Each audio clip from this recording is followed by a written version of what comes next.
I hope you're enjoying your S2 training. Welcome to the first of several video briefings which will give you a more nuanced perspective of your training material. Please take the time to watch all of these videos in full, and please do note if required. We begin with the very first topic, basic procedures and clearances. This is the first and most fundamental skill you will need to work on for your VETSIM career. So I have to take you through the steps of what happens on your frequency and how, in basic terms, you need to manage it. This is why this video basically contains two parts: the actual structure of the clearance you give, as well as how you manage each clearance situation. I will take you through a journey of all the phases a departing and arriving airplane takes in and out of your airport, and we'll break them down individually. I've also planned a few Easter eggs, my 3 personal important recipes to being a good controller. These rules can bring you onwards. Let's dig into the timeline of each clearance. And let's start here.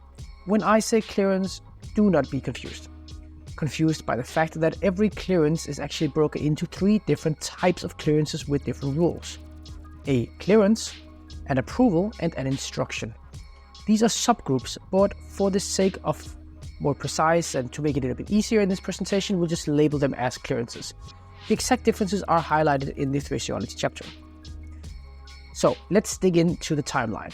And it all starts a place where you may not expect, with something that you may not know about from your flying time, but is still an important integral phase, the initial call. Technically speaking, actually, the initial call should always be the initial radio transmission. It's a call where the pilot identifies himself and where the controller, that's you, also identify yourself. The structure of this is the airplane calls first the name of the station he's trying to reach, and then afterwards presents his own call sign, possibly followed by a short message. The station, that's you, answers with the airplane call sign, and then with your own call sign, and followed possibly by an answer to that message. It's nice and simple, just like answering a regular phone call. Hello Peter, this is Mark. Hello Mark, this is Peter. Examples of these short messages towards the end could be, how do you read, radio check, or just good evening. By the way, an answer to radio check is from 1 to 5, 5 being very clear, 4 being clear, and 3 or less being insufficient for the flight, prompting the pilot to check his settings. This you can find in the ATS instruction 14. So why have you not heard about this before? Because IFR is generally very predictable, meaning everybody knows what comes after, the ATC clearance. And that's why these are very often merged. And the request for ATC clearance, being this message that comes after the introduction, would mean that the pilot would say, Gatwick Tower, jet time 577, information Victor, request ATC clearance to Billund. See, you still have the introduction, the ATC clearance request just comes right away after. Now, you need to clear him or give him his ATC clearance. Now we need to dig into one of the first law documents, the ICAO Doc 4444. And it's point 6323 stating the items which must be included for a standard clearance. The aircraft identification, the clearance limit, which would be the aerodrome destination, the SID, if there is one, an initial level, except if this is included in the SID, the allocated squawks, and any other necessary instructions which may not be contained in the SID. This is what your ATC clearance should contain. Notice that the runway is not mentioned anywhere, and the cleared level is only given if not included in the SID. And in Denmark, it's all been made easy for you. All SIDs from all airports in Denmark are tied to a runway and tied to a level, so you do not have to say these. You can choose to do it if you want, but it's not required.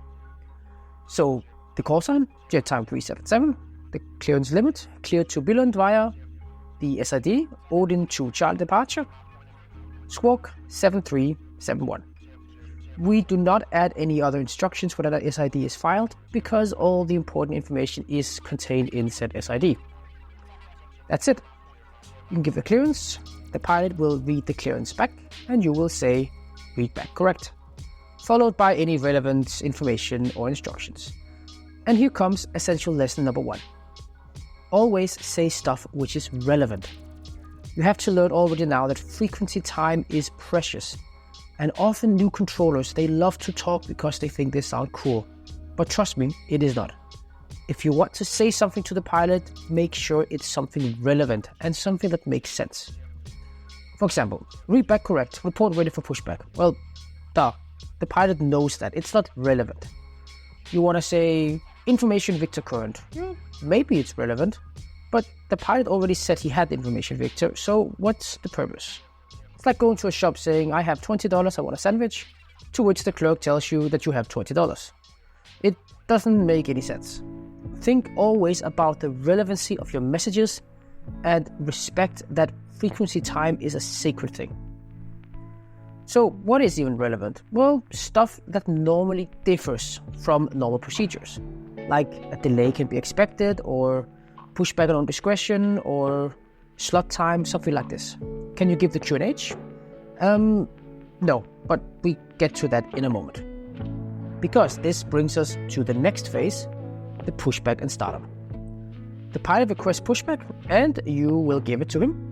Remember this slide, where the ATC clearance was a clearance, a pushback is an approval. So it will be pushback approved. So the pilot calls you for push and start, or just start, depending on the type and position. And this brings us to another of the important recipes for success. Listen up. It's such a pitfall for controllers to not pay attention to what the pilot is saying because they're so preoccupied with what they think he's going to say, and then they end up giving instruction that doesn't really make any sense. Being ahead is a good thing. It's actually an important thing to be ahead. It's actually the factor number 3 here, the recipe. Always be one stage ahead. So the pilot, so you can anticipate what's going to happen next. But you still need to listen what he says. What is the pilot requesting? Push and start? Or just start? Is he in a place where he should be pushing as well? Well, then you can challenge him and ask him if he doesn't need pushback as well. So anyways, remember this. So should you specify a direction? Absolutely. Unless there's no doubt on the direction of the pushback, then the direction shall be specified. If you want a straight pushback, you also need to specify it. For example, in Billund from stand 3-2, the pilot can push both ways, so you must specify. In Copenhagen from, let's say, Charlie 32, there's only really one logical direction, so then you don't have to say it. Now comes the thing with the Q&H. And here we refer to Doc 4444 again, stating 7.4.1.2, a very relevant section actually, stating the items which must be given to the pilot latest before taxiing for takeoff. One of them is Q&H.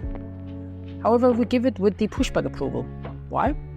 Because the Q&H must be read back by the pilot. That's what this thing is stating. One of several instructions which are requiring readback. It's right here in Doc 4444.4575. Look through this actually. So because of this, we have a long-standing tradition in Denmark because the taxi instruction is already very long and adding more information to that readback is just not ideal. At the same time, at the ATC clearance, which you say read back correct, the pilot actually doesn't really need to read anything back. And if you keep the Q&H there, then the pilot will need to read it back. And that's going to take more frequency time. And sometimes the pilot will not know, and then he doesn't read back, and then it just creates even more problems. So that's why we give it here with the pushback clearance. So the pushback must be approved with a direction as well, and also with the Q&H. All of it must be read back. Now, onwards to the taxi instruction. As the pilot called for taxi, you must be sure to structure your taxi instructions appropriately. Firstly, we need to talk about the physical structure. It's basically divided into 3 blocks that you must always include in a taxi clearance. First one, a clearance limit. Secondly, a way to get there, and then any supplementary instructions that are needed. Talking in basic terms, we will normally have 2 different scenarios for this. To make it easy. The first one is if the clearance limit is the active runway. The second one is if the clearance limit is at some other point but not before the active runway. When clearing to the runway, you must also always say he's taxiing to the holding point in your instruction. So if we have to play the definition game here, using holding point is when he needs to taxi to the intended runway of departure via the intended intersection of departure, and only then should you specify holding point. Then you specify the route to take there, so via the taxiway specified, and then you can add supplementary instructions. It can be lots of stuff, but 98% of the time it would probably be something like crossing a runway. in Copenhagen, where that's used a lot. Taxi holding point runway 2 to right via taxiways Papa, Foxtrot and Alpha, cross runway 30. Now, you may sit as the excited student in the classroom thinking, oh, it could also be that he needs to hold short runway 30, but just simmer down for a moment, because no. This is part of the other scenario where you need to stop on the way to the runway. In this case, we do not clear them to a holding point. Remember, it's a clearance limit. And when the pilot needs to hold short of runway 30, then that becomes the clearance limit. Now, when it comes to the structure of sailing, the holding point instruction will generally be in the beginning of the taxiways. Before the way to get there, then the taxiways will outline how to get to the holding point. When you have this other one, the hold short instruction, it's always after the way to get there. For example, this would be taxi via taxiway Alpha and Foxtrot, hold short runway 30.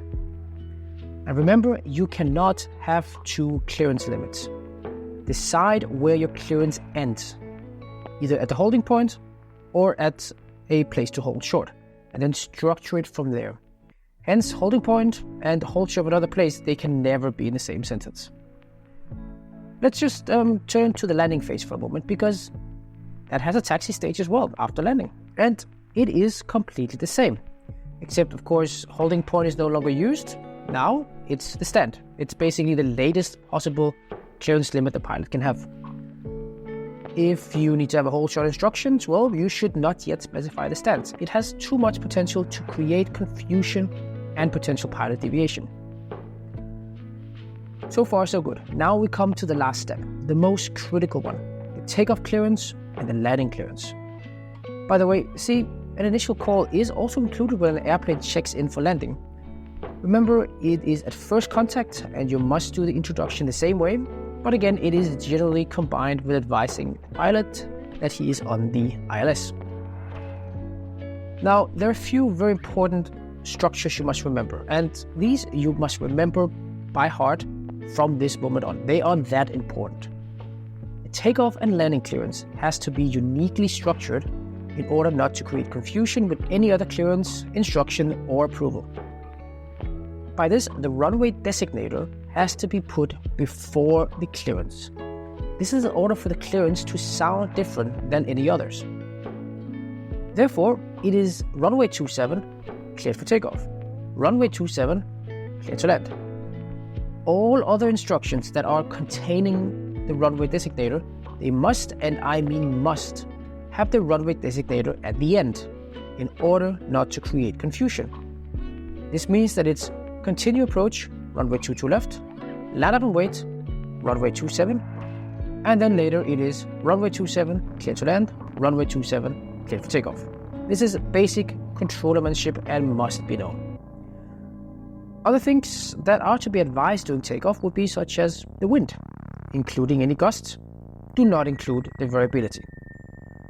In Denmark, we also advise the next frequency because all SIDs has automatic handover procedures, and these are just not always understood by vets and pilots, so we help them a bit. This supplementary information can potentially be placed anywhere in the clearance, and different controllers actually place them differently compared to their preference. However, the main rule is it may not split the runway designator and the clearance. These two must always stay combined. So that's all the stages combined, giving you an overview of the procedures and the structure of different clearances. You will need to revisit this a few times. It will also be pretty much repeated again in the physiology chapter, but with more focus on actually what you need to say. You may continue with that topic now after passing a small POCMAS test. Thanks for watching.